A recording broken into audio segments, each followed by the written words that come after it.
Donem la benvinguda una vegada més a la presentació de l'Aire Cerdanyola de Mataró.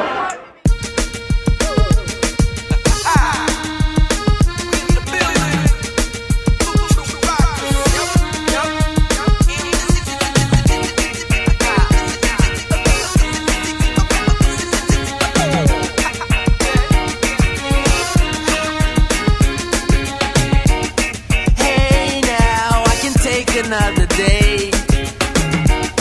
There's a feeling in there and I can find the words to say. Chaos in the building where we stay. We're living in a house that we can't wait to set aflame. Burn it down. Burn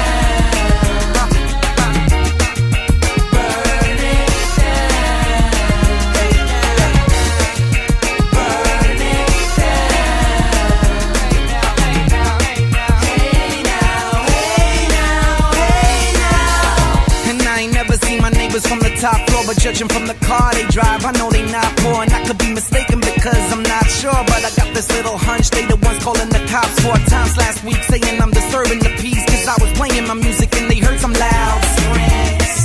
So my neighbor, the cop, who I suspect of beating his wife, had to tell me to stop, and I wish I had the guts to tell him about the noise from his apartment, but that's the business that I don't get involved with, so para empezar, queremos dar una dedicatoria o un ánimo a una de nuestras jugadoras del femenino, que por desgracia hace 2 semanas se lesionó y queremos tener un detalle con ella, por lo cual me gustaría que viniera nuestra compañera Laura.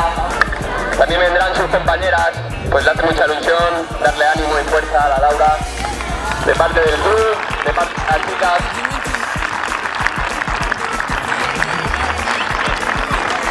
Les pido de verdad que valoren que vuestros hijos están haciendo deporte.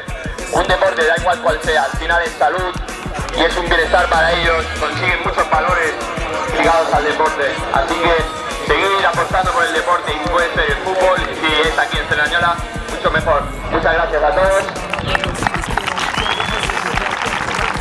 L'Ajuntament fem l'esforç que podem, que és menys del que ens voldríem, però també segurament moltes entitats i moltes empreses que us ajuden també podrien ajudar-vos a més, però fins allà arriben i els hem d'agrair moltíssim l'esforç que estan fent. I per darrer, tots vosaltres, tots els pares i mares, moltes gràcies per recolzar l'esport, per portar els nostres fills en entitats com aquesta a poder gaudir de l'esport i tots els valors que comporta. I per darrer, desitjar-vos a tots molt bona temporada i molts èxits. Moltes gràcies.